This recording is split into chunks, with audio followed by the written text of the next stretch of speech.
I am honored to talk with Maria Andrade. She is a mom. She is a social fighter for us. She is an educator. You have probably seen her in different spots, but she took a little time to speak with us today. And she said that we want to broach a little bit about what's going on, of course, during COVID, but then also mental health, which is really important. So, and the stigmas that go along with that. So, without further ado, Maria, chat with us. How are you? How are you? Good evening. Thank you for having me here. Thank you for being here.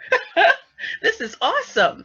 So we were starting to talk about it, and I stopped you. I said, "Listen, I want people to hear what you have to say." So seriously, what is the part about it that you mostly want to get in front of people about? What parts do you want to touch on this evening or this afternoon? One of the health, the mental health, and the aftermath of going on without being treated or going through it without asking for any help. Right.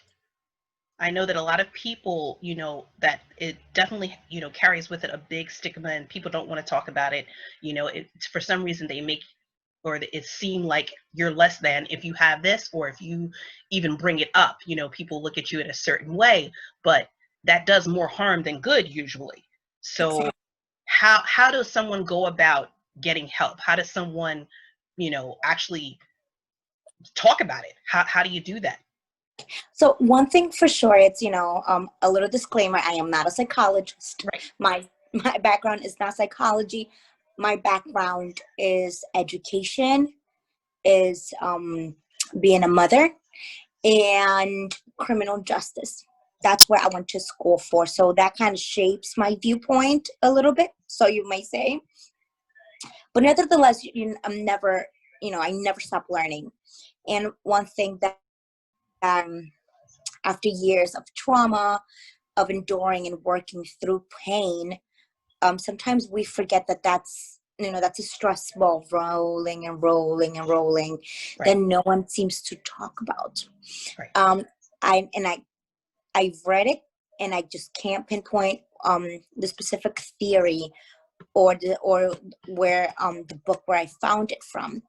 But when I've read that when you are stressed over the top, when you have those extra pains, um, your body assimilates that the same way as it assimilates the loss and grief of someone. Right. That struck to me. I mean, I've only lost my grandmother, but I was 12, so it wasn't a big thing because my relationship with her was not, she was there for me, but she wasn't the only thing for me. Right. So my grieving and my processing, it was a little different than, if that was my only person and so forth. And then you don't assimilate the fact that you suffer losses every day. I Right. mean, as a brown woman, and the microaggressions that you have to face day to day This in is your work atmosphere, in the society atmosphere, and in social media, because you're always targeted whether you're doing something okay or when you're doing something that is not okay, but under whose perception is it, right. right? And because we live in a world that we are we actually live in a beautiful world where you're allowed to have perception. And I'm really talking about America, right? You see the way that we are able to express ourselves. Nothing to do whether we're right or wrong, but the ability to be able to express ourselves, it's a big mental health because you're able to actually talk and speak on your feelings as opposed to being oppressed and not being allowed. It's like being free in a cage. True. What does that look like? So with that in mind, when I saw that and I started thinking about my the trauma that I endured, working through the trauma, that I didn't think that it was trauma. So that's to begin with.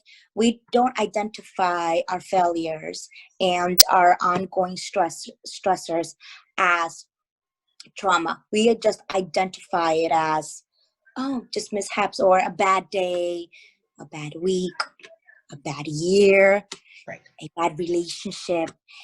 And we dismiss it because we're so focused on everything else that we must do, because we know that what goes on in your mind can affect what goes on in your heart, and it can affect what goes on in your brain. That's what a strong-minded individual will tell you. Right. Like, oh, I go through things too, but I have to do the X, Y, and Z. Power to you. Amazing. Not everybody has the same strength. Right. There are some days that it's hard for us to deal with everything, and there's some days that it's actually easier. Are you every day the same way? No, you're not. There's so many variables that are not under your control, right? One of them is perception, because you always have to deal with your perception of the society and the perception of your inner circle. Oh, yes. Like, who you are, who you surround yourself with defines who you ultimately become. And that is very true. Right. Very true. There's a thing like there's a perception that other people have for you. There's your perception of what you feel, and then or what you feel other people think of you. And then there's a perception of what you think other people think of you. So there's all this stuff going on, so Exactly. And then we are expected to produce. We are expected to be okay. Right. We are expected to move along, get over it. And yes, because that's when the mom hat comes in. Because whether I'm having a bad or a good day, my kids need this. I have to cook. I have to feed them. They're first. Their needs are first. Right? And that's where it dies. So that's where all my problems tend to die, right? As a mom, especially if you're a parent or if you're caring for someone, you're like, okay, it's whatever I felt, it's aside. Now I need to focus on what's in front of me and how everything is in front of me. But and then going back into that reading, that theory that says you never get rid of those. If you don't address those little stress, you don't address those little failures, snowballs of stress that a lot of the times affect your health. You start eating more, you exercise less, you take care of yourself less. Right. You start, instead of doing something that you would think it's healthier, you start doing something that it's not. One of them is, substance abuse. I mean, if you look at the indexes of why people start abusing either drugs or medicine or so, because of the feeling. Right. Because of the piece that it's accompanied by or it's subjected to see, right? And sometimes they're fatal. This is true. And there is no turning back. When you become addictive, there is no turning back so easy. It's a process. And I think we have a problem with process. We may say that we understand process, but if you speak to people that have done into their lives, one thing in common that you will see is that they overcame the struggles, their internal struggles, and were able to break out. With support, sometimes some people have that grit on their own that they don't need any outside support to continue to move forward. They can do it on themselves. Right. And things we can look for to help people, or how does a person go about saying that they do need help and not feeling like it's such a big thing? Like how does someone bring themselves to say or notice even that, because some people may not even think that they need help? So a lot of the thing is educating yourself. The beautiful thing about social media, yes, it has its the good and not so good sides. Right. But a lot of them is, when you follow, for example, your timeline. I've noticed that people say, oh my God, my timeline is depressing. My timeline is this, everybody's doing this. And I'm like, but you have control over that. You do. So unconsciously, you have control of what's in your timeline. If you want to see X, Y, and Z, you're gonna follow X, Y, and Z. And we don't realize that. So I had one friend that always telling me, oh my God, I'm tired of, of X, Y, and Z. They're always doing this. And I'm like, I didn't see that post and I have them as friends. And then I'm like, I don't know why. I'm like, why are you getting upset for? And she's like, well, they're always doing this, posting this and that. And I'm like, I have them as friends too. And then I looked into I'm like, let me see what you have on Facebook. So I'm looking at her stuff and I'm like, your timeline is so different than mine. And mind you, we're the same age. We went to the same middle school and we have similar lifestyles. But then, those choices, I was like, this is weird. And then I went back and I'm like, says that, of course, social media is going through metrics, social metrics and so forth. So the more you click on something, the more likely that information is going to go. So I'm like, no wonder when I click on stuff, I get relevant information. Some information that you're not getting because you're not reading this, you're reading X, Y, and Z. So that will explain, your timeline going bananas. Right. That's alert number one. And also being true to yourself, asking yourself, am I okay? Do I feel okay? And really sit on that. Do I feel okay? Am I okay? Two different things. One thing is being okay. Another one is feeling okay. If you feel lonely, is that normal? And if it's not, then what do you do about it? If you're not happy, that if you do the same things, you're always going to get the same results. But you do one thing different and you're going to get a different result, right? So that's one of the things, the way that you control what's around you. You might think you don't, but to an extent you do. You control a lot of your mental health activities too. Right. Because it's like, okay, you allocate time for X, Y, and Z, but what about you? What about your mind? What about your heart? Or if you're big on faith, what about your soul? Right. Because everybody has different perceptions of it, and no one is no one to say that you're correct or incorrect. I very strongly feel about that. Like, you have choice. You are born with a freedom of choice. What are you doing about it? Are you hurting people, or are you letting people hurt you? Because sometimes we become so hurt that it's okay for us, and we continue to endure on the pain without questioning it, with the concept of this goes on all the time, and that's it. Right. Kind of like that's the norm. That's the norm. I can't question it. Right. As opposed to, can I change this on my own? Well, that's Exactly. that's amazing.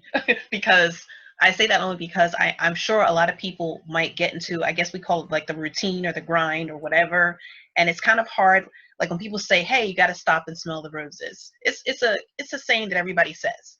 But for me, especially now that COVID has hit and we're losing people on a daily basis all around me, I try really hard to focus on what's in front of me, what's on the right of me, what's on the left of me, the people in my life, the people that I'm grateful for.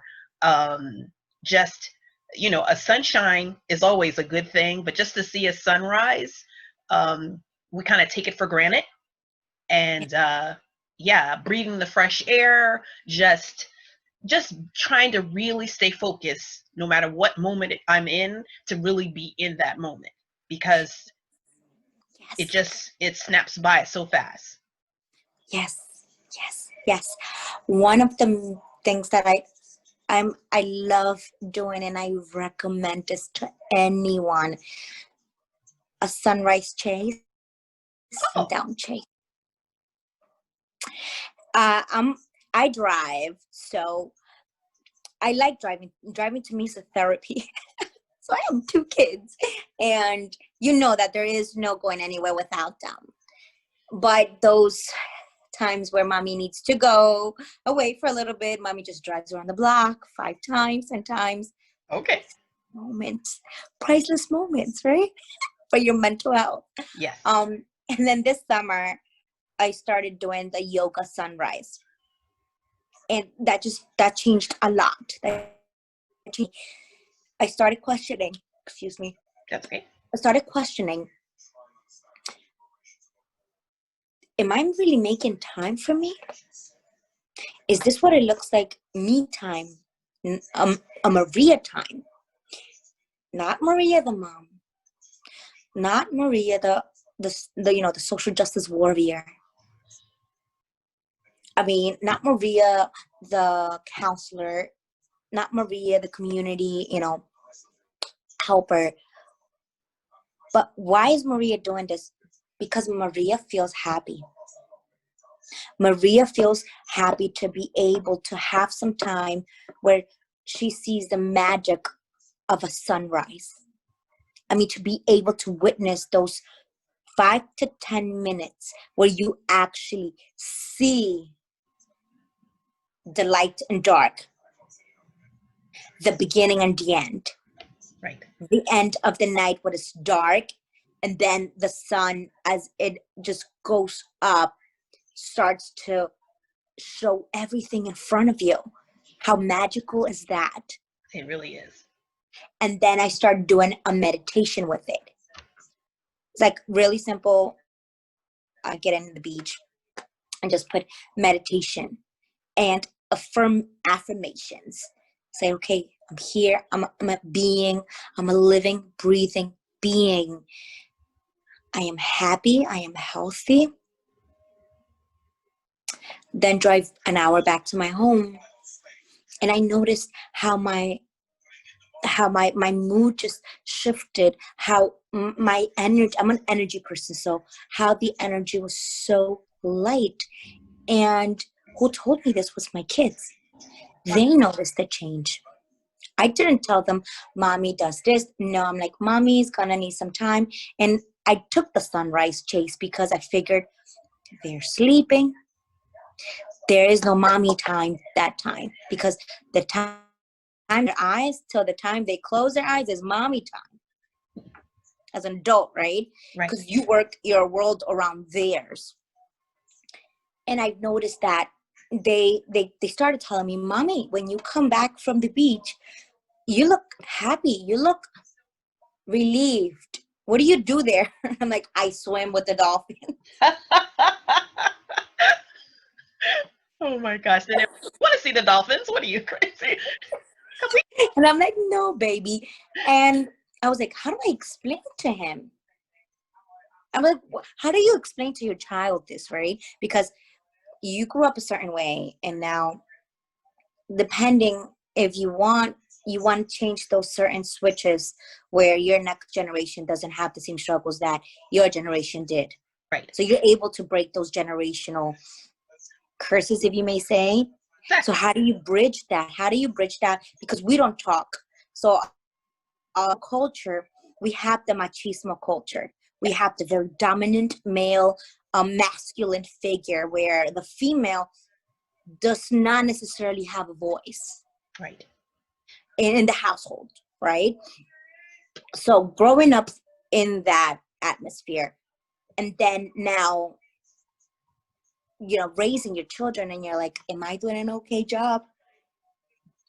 Are they going to be okay? Because now you understand more things. My mom didn't have the opportunity to learn all the things that I'm learning, nor did my father. Right. But I'm learning them. So it is my responsibility to make sure that my kids are also learning with me. If they don't have to go through half of the struggles that I did, that's a winning. That's them winning easier. Let them battle struggles that they need to battle to enforce their character, enforce their success, but not the ones that tear them down. Right. I met the daughter of in my job. I met the daughter. She just was so peaceful and so happy with life. Her father was a psychiatrist.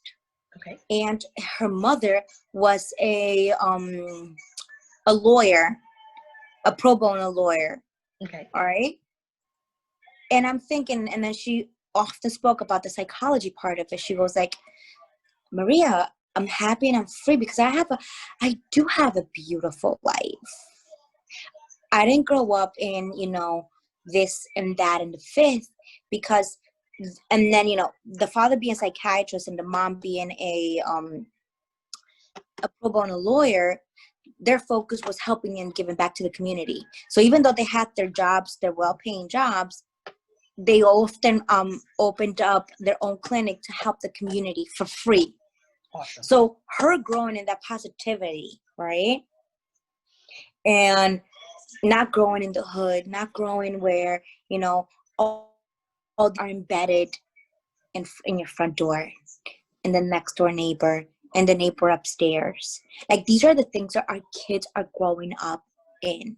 These are the things that our children are being brought into a society where there's so many things against them, but we still expect them to produce. And I have an issue when someone says, I made it out the ghetto, why can't they? The willpower, not everyone has that willpower. A, B, not everyone has the accessibility to those resources that enable you to self. Oh yes, there's always the community around you. I've even had managers and things like that who've talked to me. I call them like my other little fathers. I mean, I had a really great dad, but there have been people just put in my life along the path that have just, you know, said the right thing at the right time. And of course, when they were saying it, I was like, you know, who's this guy? Why is he talking to me like this? He doesn't even know me. But, you know, looking back, I go, wow, that's amazing that this person, you know, was there for me to say those words to me, whether I wanted to hear them or not, and to like kind of, you know, keep me on the right path. So everybody doesn't have that opportunity or get that chance. Nope, not everybody has that. Not everyone has that. So a little part of me, one of, I guess, the biggest experiences where I was able to see how the book says it versus how society depicts it, because I'm a mom and I know an urban area in Newark, and then the ability to see it in front of me was when I started working with the juvenile detention center in the city of Newark. I was able to work with children that are, well, there are children Right. that are high risk of behavior because of the correlation of the criminal justice system, the education, and your socioeconomic status. Right. There is no doubt that there's a correlation. And working with them, talking to them, and hearing their stories is the same thing. The same story over and over. The lack of support from the community. How the system failed them. And no one was there to support them. But everyone is there to judge them. Granted, you know, they have a fair share of responsibility of their actions. Right. There's a time where you start having an understanding on, okay, this is what I do and this is what I get. You don't measure the consequences precisely, but you start, because you start growing in that. Then we have them, and we need to prepare them to go back out there and out. So often the times, if they go outside, 9 out of 10 times they're coming back. Right. Because it doesn't click. It doesn't click. And that's individual stuff, right? But we live in a society. How are you going to tailor it to individual people to help them grow? Right. So, and that's where the community engagement comes part in, because I'm a firm believer that you can't let your background, your present, determine your future. No. You can't. There's a better tomorrow. There's opportunities to be that are waiting for you. Let's take advantage of them. Right? So, yeah. Ooh. Well, I am loving this conversation. I'm so glad that we had time to do it, that you made time to do this. Is there anything else or any events coming up? I think I saw that you have something later today. Am I right? Yes. Today. Tonight. I'm talking. It's going to be in Spanish. It's a Spanish forum. Okay. And we're going to be talking about and can you still go to school being an immigrant? Okay. So it's specifically tailored to our immigrant community that may not know that, that there's all these options available. And a lot of these programs that are sponsored by the government sometimes get shut down because there is no enrollment. Right, because they're not aware that they're there, so they don't exactly program. Exactly. So then it's like, okay, how do we bridge that gap? And it starts with community. And I plead, whoever's listening to this message, reach out to a community member. Anybody in your household, anybody in your neighborhood, near you, especially if you see a child. Empower them. You see of a little job, or one thing about our culture is we always want to put our people up first. Okay, let's put our people up. Let's give them the options. So if you happen to see an information or a flyer about like youth empowerment, or like a basketball recruiting stuff, or soccer, or something like that, share that. Let's share that with other parents. Use your social media to promote positivity. Yes. If anyone doesn't listen to this message, use your power to empower. That's the game changer. You want something different, empower your community. You want something different, empower your neighbor. Empower your children. Because guess what? You're empowering our children today. They're the leaders of tomorrow. They're going to be leading us. They're going to be the ones being there. They're going to be the ones supporting the economy. Makes sense. You could just start in your own little neighborhood. And you can. You can start in your neighborhood. Of course, there's boundaries. And I'm not saying for you to child that and be like, yeah, I'm going to empower you. Do not. There's laws and legislation that prohibit that. Yes. But there's spaces. Become a mentor. The Boys and Girls Club of America. There's so many clubs in America itself. There's like, if I'm not mistaken, there's about one per county in each state. Nice. Times that by 50, there's minimum of 5 to 10 counties per state. That's almost 200-300 opportunities that you have to make it to empower that. Right. Take that time out of your, become a mentor, especially now with the virtual stuff. It's a 10-minute, 15-minute conversation where you're able to empower a kid, a child, right?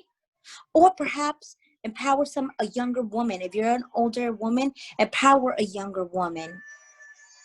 If you're a man, empower a younger man. That's what we need. We need more leadership, and we need leadership that looks like us. Because the girls that look like me are looking at girls in power that don't look like them. And they're doing everything in their power to change how they look. Because the real heroes are the teachers. The real heroes are the moms. But limelight. So let's change that narrative. The narrative changes with you. The narrative starts with you. The change starts with you. And it feels amazing when you're helping someone else. The gratitude feeling, it just gives you endorphins. I was just reading about that, endorphins. I was like, wow, no wonder I'm happy, because